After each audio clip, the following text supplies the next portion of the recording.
그동안 3주 동안에 함께 하시는 성령님, 또 위로하시는 성령님, 그리고 지난 주일에 인도하시는 성령님에 대해서 말씀을 나눴습니다. 지난번에 이제 신방을 갔는데요.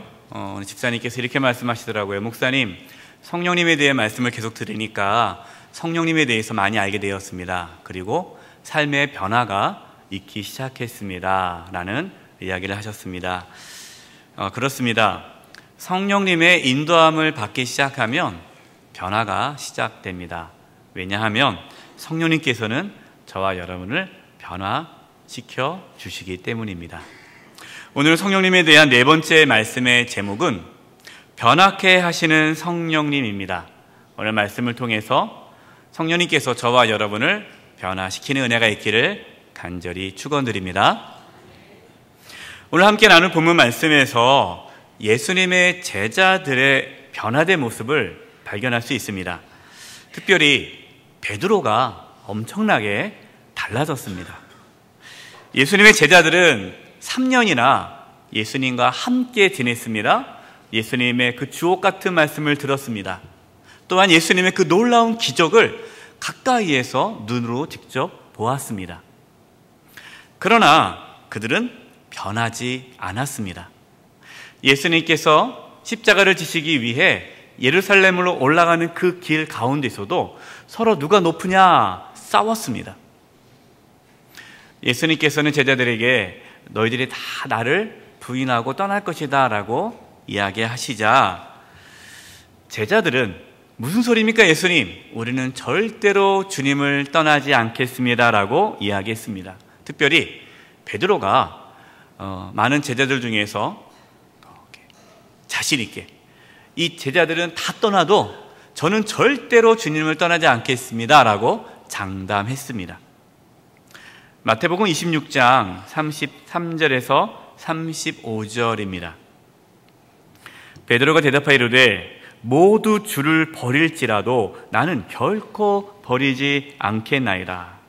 예수께서 이르시되 내가 진실로 내게 이르노니 오늘 밤 닭 울기 전에 내가 3번 나를 부인하리라.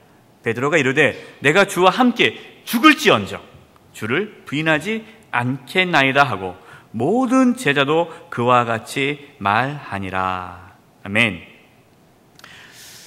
예수님은 제자들이 부인할 거라는 것을 알고 계셨습니다. 다시 말하면 예수님은 제자들에게 기대를 하지 않았습니다. 예수님께서 부활하시고 제자들에게 찾아가가지고 너희도 어떻게 그럴 수가 있냐, 정말 내가 그렇게 얘기했는데 정말 나를 배반하냐, 이렇게 예수님께서 말씀하지 않으셨습니다. 왜 그랬을까요? 처음부터 기대하지 않았기 때문이에요. 여러분, 사람은 안 변합니다. 혹시 여러분 중에 누구를 기대하고 있습니까? 기대하지 마세요. 기대하면 상처받습니다. 사람은 안 변합니다. 예수님은 제자들이 안 변할 것을 알았습니다. 그래서 책망하지도 않았고 서운해하지도 않았습니다. 다만 부활하신 예수님께서 제자들에게 한 가지 부탁했습니다. 성령 하나님이 너희에게 임할 때까지는 예루살렘을 떠나지 말고 성령님을 기다리라. 예수님께서 이제 하늘로 올라가시고 오순절에 성령 하나님이 각 제자들에게 임하였습니다. 그때로부터 제자들은 변하였습니다. 성령님께서 제자들을 어떻게 변화시켰을까요? 오늘 말씀을 통해 3가지에 대한 변화에 대해 이 말씀을 나누겠습니다. 한번 따라서 해보겠습니다. 성령님은 지혜롭게 변화시켜 주십니다. 성령님께서 저와 여러분을 변화시키는데 어떻게 변화시키느냐? 지혜롭게 변화시킨다는 겁니다. 배운 것이 없고 말도 잘 못하던 제자들이 성령님께서 임하시자 지혜로운 자들이 되었습니다. 그래서 하나님 말씀을 담대히 전하였습니다. 본문 사도행전 4장 13절입니다. 그들이 베드로와 요한이 담대하게 말하는 것을 보고 그들을 본래 학문 없는 범인으로 알았다가 이상히 여기며 또 전에 예수와 함께 있던 줄도 알고 오늘 본문 이 사도행전 4장 13절 전에 베드로와 요한이, 특별히 베드로가 종교 지도자들, 사두개인, 서기관, 종교 지도자들 앞에서 하나님의 말씀을 담대히 전했습니다. 깜짝 놀랐습니다. 왜냐하면 베드로는 어부였습니다. 배우지 못했습니다. 배우지 못했던 그 어부가 어떻게 저렇게 유식하게, 지혜롭게 말을 할 수 있을까 깜짝 놀랐습니다. 여러분, 배우지 못했던, 무식했던 베드로가 어떻게 이렇게 유식해지고 또 지혜롭게 하나님 말씀을 전할 수 있었을까요? 혹시 베드로가 개인적으로 독학을 했습니까? 밤에 야학을 했나요? 아니요. 성령님께서 임하시자 지혜로운 자가 된 것입니다. 사도행전 6장 10절입니다. 스데반이 지혜와 성령으로 말함을 그들이 능히 당하지 못하여. 아멘. 스데반 집사님에게도 성령이 임했습니다. 지혜가 임하기 시작했습니다. 그래서 초대교회 성도님들은 성령의 충만함을 받자 지혜로운 자들이 되었습니다. 혹시 지혜가 부족한 분 계십니까? 성령의 충만함을 구하십시오. 저도 지혜롭지 못한 자였습니다. 물론 지금도 지혜롭지 못한데요. 성령 하나님께서 임하시고 나서 하나님께서 지혜를 부어주셨습니다. 공부를 많이 했다고 해서 지혜로운 자가 되지는 않습니다. 박사 학위가 있어도요, 지혜롭지 못한 분들이 계십니다. 그런데 초등학교도 제대로 나오지 못하신 어르신들 중에는 성령 충만하신 분들은 참 지혜롭습니다. 말과 행동이 지혜로운 분들이 계십니다. 성령 충만하면 많은 분들이 뭔가 광신자가 된다고 생각을 합니다. 이성적이지 않은 사람이 된다고 생각을 합니다. 여러분, 그것은 오해입니다. 성령이 충만해지면 아주 이성적이 됩니다. 지성이 아주 발달됩니다. 그리고 광신자가 되는 것이 아니라 아주 지혜로운 자가 됩니다. 오히려 성령 충만하지 않으면, 성령이 충만하지 않은 그리스도인은 어리석은 그리스도인으로 살아갑니다. 말과 행동이 지혜롭지 못합니다. 저는 기도합니다. 저와 여러분 가운데 성령님께서 임하여 주셔서 지혜로운 자가 되는 그 은혜가 있기를 바랍니다. 두 번째, 따라서 한번 해보십시오. 성령님은 용기 있게 변화시켜 주십니다. 예, 성령님께서 우리를 용기 있는 자로 만드신다는 것이죠. 죽기가 두려워서 예수님을 배신하고 도망갔습니다. 숨어서 이렇게 두려움에 떨고 있던 제자들이었습니다. 근데 그러한 제자들에게 성령이 임하시자 길거리에 나가서 예수님의 부활을 전하였습니다. 담대히 하나님의 말씀을 전하자 사람들이 예수님을 믿게 되었습니다. 또한 성전 미문에서 한 번도 일어나 본 적이 없는, 나면서부터 걷지 못했던 그 사람이 예수 그리스도의 이름으로 일어나는 놀라운 이적이 나타났습니다. 그 사건으로 인해서 예루살렘의 많은 사람들이 예수님을 믿게 되었습니다. 종교 지도자들, 너무나 두려운 거고 또 불안하기 시작했습니다. 그래서 회의를 하기 시작합니다. 야, 저 제자들을 가만히 둬서는 안 되겠다. 이러다간 큰일 나겠다. 저들을 잡아다가 예수의 이름을 전하지 못하도록 막자라는 회의를 합니다. 본문 사도행전 4장 14절에 17절입니다. 또 병 나은 사람이, 여기서 병 나은 사람은 한 번도 일어나 본 적이 없는 사람을 일으켰던 그 사람을 말하는 겁니다. 그들과 함께 서 있는 것을 보고 비난할 말이 없는지라 명하여 공회에서 나가라 하고 서로 의논하여 이르되 이 사람들은 어떻게 할까? 그들로 말미암아 유명한 표적, 여기서는 이제 일어서지 못한 자를 일으킨 그 표적을 말하는 겁니다. 유명한 표적이 나타난 것이 예루살렘에 사는 모든 사람에게 알려졌으니 우리도 부인할 수 없는지라. 이것이 민간에 더 퍼지지 못하게 그들을 위협하여 이후에는 이 이름으로, 예수님의 이름이죠. 예수님의 이름으로 아무에게도 말하지 말게 하자 하고, 이제 종교 지도자들이 제자들을 불러다가 이제 위협을 합니다. 본문 4장 18절입니다.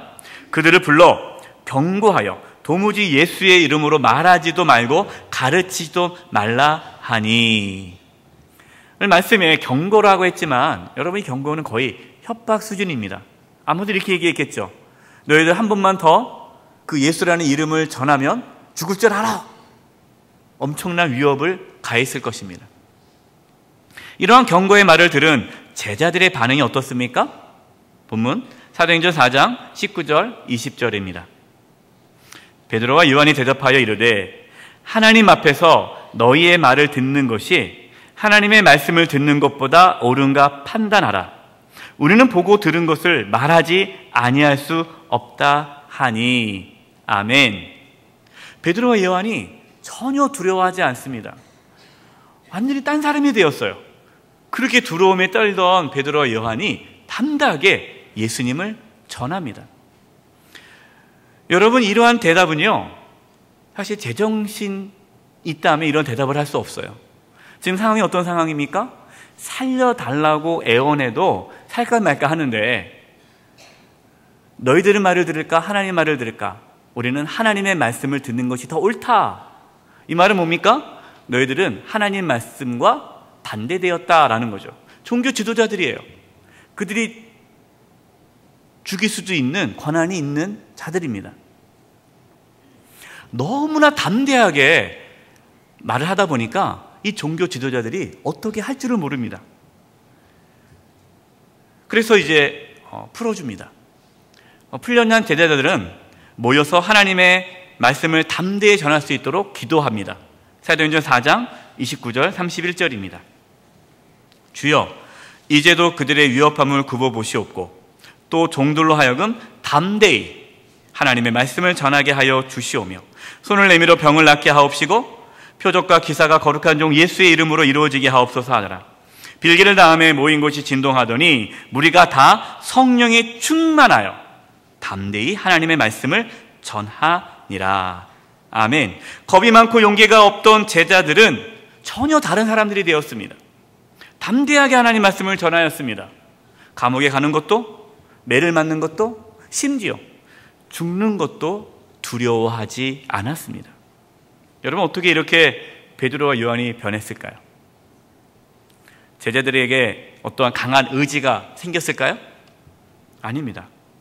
성령님께서 베드로와 요한에게 용기를 부어 주신 것입니다. 성령님께서는 우리의 마음을 담대하게 하십니다. 우리를 용기 있게 변화시켜 주십니다. 저는 원래 용기가 없는 남자입니다. 성령님이 오시기 전에는 두려움이 많았던 자였어요. 목회를 하면서요, 많은 부담을 갖고 목회를 합니다. 여러분, 제가 이렇게 설교할 때 안 떠는 것 같죠? 올라오기 전에 많이 떨고 올라옵니다. 설교 준비할 때도 많이 떨리고 부담스럽습니다.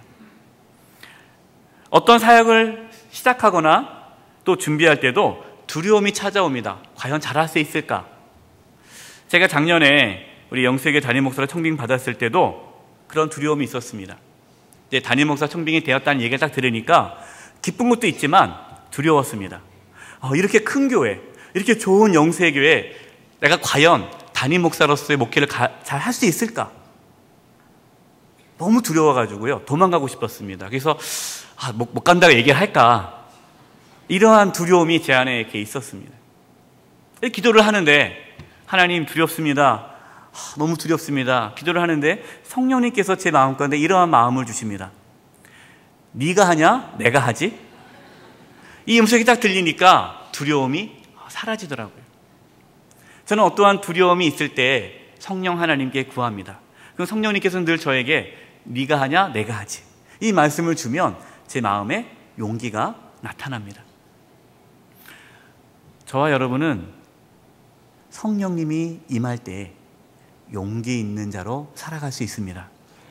지금 여러분 어떠한 두려움이 있습니까? 어떤 염려가 있습니까? 근심이 있습니까? 성령님께서 우리의 마음을 담대케 해달라고 기도하시기 바랍니다. 성령님께서 저와 여러분을 용기 있게 변화시켜 주실 것입니다. 세 번째, 따라서 한번 해보십시오. 성령님은 거룩하게 변화시켜 주십니다. 성령님은 거룩한 영이십니다. 그래서 성령이죠. 그래서 저와 여러분을 거룩하도록 변화시켜 줍니다. 여러분, 거룩이 무슨 뜻일까요? 이 거룩이란 말은 구별이에요. 구별. 다르다라는 것이 거룩입니다. 이 거룩에는요, 두 가지의 의미가 있습니다. 우리가 세상 사람들과 다른데 다른 두 가지가 있어요. 첫 번째 구별, 첫 번째 거룩은 예수 그리스도의 보혈로 죄 사함을 받고 하나님의 자녀로서 의인이 된 것이 첫 번째 거룩입니다. 여러분, 사실 우리가 예수님 믿지 않는 사람들 비교했을 때, 그들과 비교했을 때 우리가 윤리적으로, 도덕적으로 우리가 뛰어나지는 않아요. 정직하게 우리들보다 더 인격적이고 더 훌륭한 분들 많이 계십니다. 근데 그분들과 우리가 어떻게 구별할 수 있어요? 우리가 예수님을 믿고 죄사함을 받고 성령 하나님께서 우리 가운데 들어오시니까, 성령님은 거룩한 분 아니십니까? 성령 하나님 우리 가운데 계시기 때문에 그들과 구별되는 거예요. 이게 첫 번째 구별입니다. 두 번째 구별은 뭐냐면, 실제적으로 우리가 거룩한 삶을 살아감으로 세상 사람들과 구별되는 것입니다. 이게 두 번째 구별, 거룩입니다. 그런데 두 번째 구별, 거룩이 있으려면 예수님을 믿고 성령님께서 우리 가운데 오셔야 됩니다. 그래야 성령님께서 우리를 거룩한 삶으로 살아가도록 이끌어 가시는 겁니다. 우리가 지난주 말씀에서 성령님께서는 우리를 하나님의 자녀의 삶으로 인도한다라고 말씀을 드렸습니다. 지난주 말씀 기억하시죠? 그 부분이 성령님께서 저와 여러분을 거룩하게 살아가도록 이끄신다라는 말씀입니다. 고린도후서 7장 10절입니다. 하나님의 뜻대로 하는 근심은 후회할 것이 없는 구원에 이르게 하는 회개를 이루는 것이요, 세상 근심은 사망을 이루는 것이니라. 아멘. 하나님의 뜻대로 하는 근심은 구원을 이르게 하는 회개를 이룬다 그랬습니다. 이게 무슨 말이냐? 우리가 거룩한 삶을 살지 못할 때, 세상적으로 살아갈 때에 우리 안에 계신 성령님께서 우리를 근심하게 만듭니다. 아, 내가 왜 그랬을까? 내가 그러지 말았어야 되는데. 내가 누구를 미워하면 미워하면 안 되는데. 누구를 용서하지 못하면 내가 용서하지 못하면 안 되는데, 용서해야 되는데, 사랑해야 되는데, 이러한 염려와 근심이 내 안에 있어요. 그것이 성령 하나님께서 그러한 근심을 우리 가운데 주는 겁니다. 왜 이러한 근심을 줄까요? 회개하라고. 회개. 그래서 회개하게 합니다. 회개할 때에 성령의 충만함을 받는 거예요. 여러분, 이제 중요한 말씀을 드리겠습니다. 사도행전 2장 38절입니다. 같이 한번 읽어보겠습니다. 시작. 베드로가 이르되 너희가 회개하여 각각 예수 그리스도의 이름으로 세례를 받고 죄 사함을 받으라. 그리하면 성령의 선물을 받으리니. 아멘. 회개하여 죄 사함을 받으라. 그리하면 성령의 선물을 받는다. 이 말씀은 우리가 하나님의 말씀을 듣고 마음에 찔림이 있습니다. 여러분, 말씀 들으면 찔리나요? 안 찔리면 안 됩니다. 찔려야 돼요. 하나님의 말씀을 듣고 내 죄가 생각나야 됩니다. 회개가 나와야 되죠. 회개하기 시작하면 성령님께서 임하십니다. 물론 성령님은 예수님을 믿으면 우리 안에 계십니다. 그러나 회개할 때에 성령께서 더 강력하게 우리의 삶을 이끌어 가시는 겁니다. 그래서 회개하지 않으면 성령의 충만함을 못 받습니다. 회개하지 않으면 성령님께서 우리의 삶을 이끌어 가지 못하십니다. 10년, 20년, 30년 교회 다녀도 변화되지 않은 분들이 있어요. 이렇게 얘기합니다. 목사님, 저는요 교회 수십 년 다녀도요 그냥 그대로예요. 변화가 없어요. 왜 그러죠? 이유는 하나입니다. 회개하지 않아서 그래요. 어떻게 살아가느냐? 그래, 내가 말씀대로 살아야지. 그래, 내가 거룩하게 살아야지. 자기가 거룩한 삶을 살아가려고 몸부림친 겁니다. 20년 동안, 30년 동안. 근데 여러분, 거룩한 삶은 저와 여러분이 살 수 있는 삶이 아닙니다. 거룩한 삶을 살아가는 능력은 저와 여러분에게 없습니다. 성령님께서 저와 여러분을 거룩한 삶으로 이끌어 가셔야만 거룩한 삶을 살 수 있습니다. 그렇기 때문에 성령의 충만함을 받지 않으면 거룩한 삶을 못 사는데, 성령 충만함은 회개할 때 임하는 거예요. 그러니까 우리가 회개하지 않으니까 그냥 거룩한 척 흉내만 20년, 30년 하다 보니까 변화가 없는 것입니다. 에베소서 5장 18절입니다. 중요한 말씀입니다. 같이 읽겠습니다. 시작. 술 취하지 말라. 이는 방탕한 것이니 오직 성령으로 충만함을 받으라. 아멘. 술 취하지 말라. 이는 방탕한 것이니, 우리가 상식적으로 얘기한다면 술 취하지 말라. 이는 방탕한 것이니 술을 끊고 거룩한 삶을 살지어다, 이런 말씀이 나와야 되는데 그 말씀이 아니에요. 술 취하지 말라. 이는 방탕한 것이다. 너희 힘으로 못 끊지. 너희 힘으로 방탕한 삶을 못 정리하지. 그래. 그래서 오직 성령으로 충만함을 받으라 말씀하는 겁니다. 술 드시는 분들, 술 드시면서 교회 나오십시오. 담배 피우시는 분들, 담배 피면서 교회 나오세요.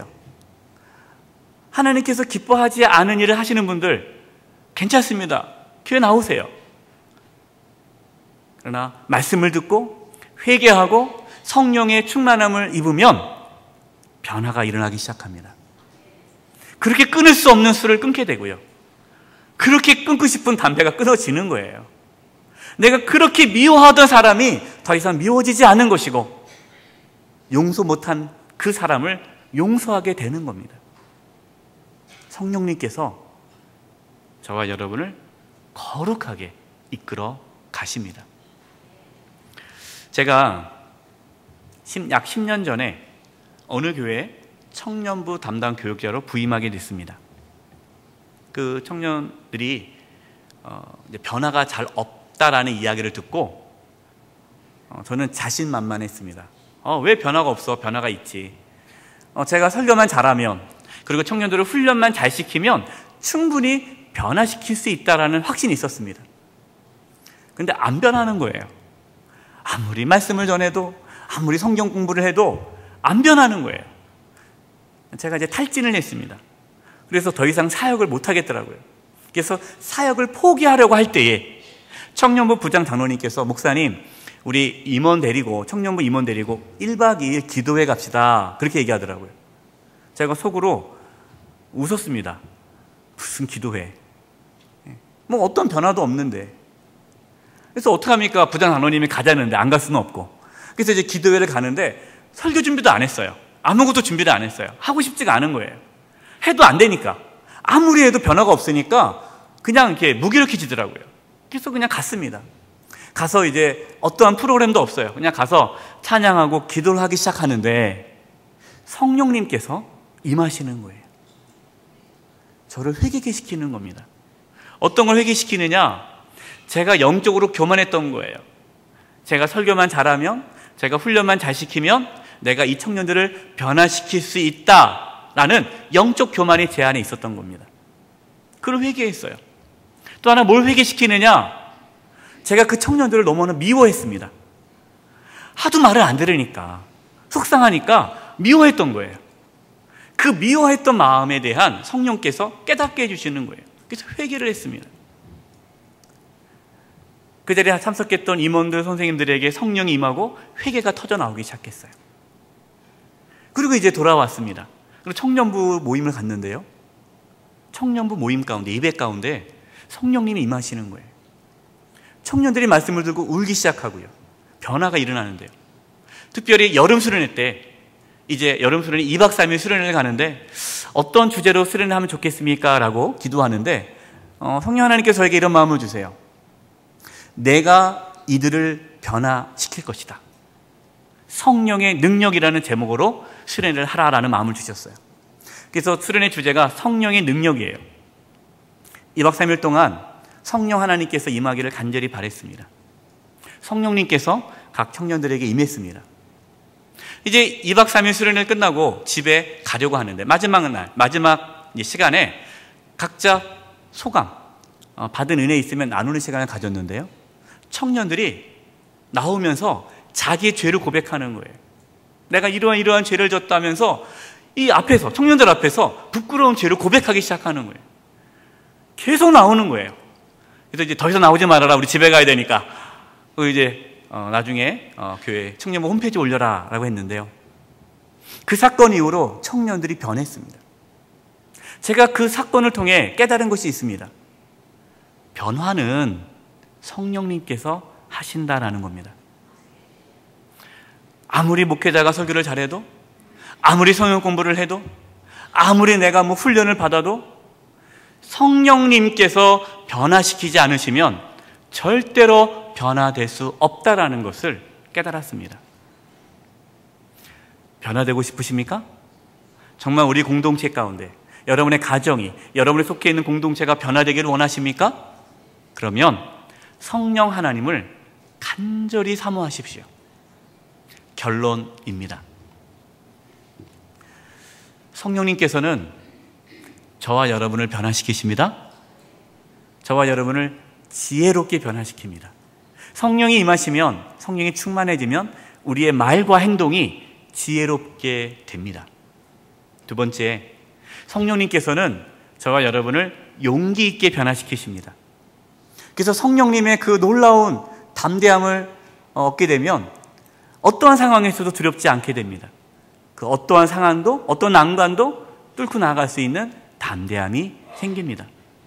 마지막 세 번째, 성령님께서 임하시면 우리를 거룩하게 변화시키십니다.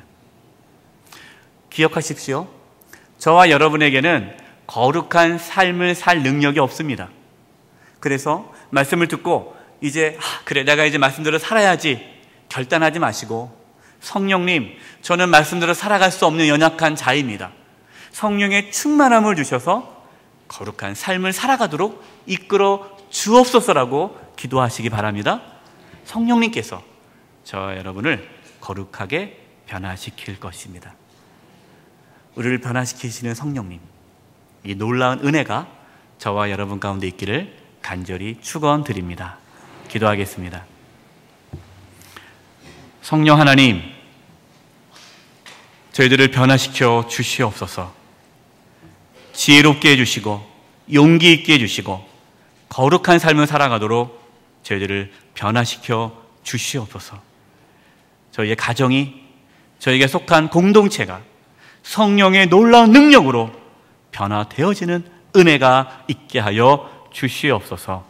예수님의 이름으로 기도드립니다. 아멘.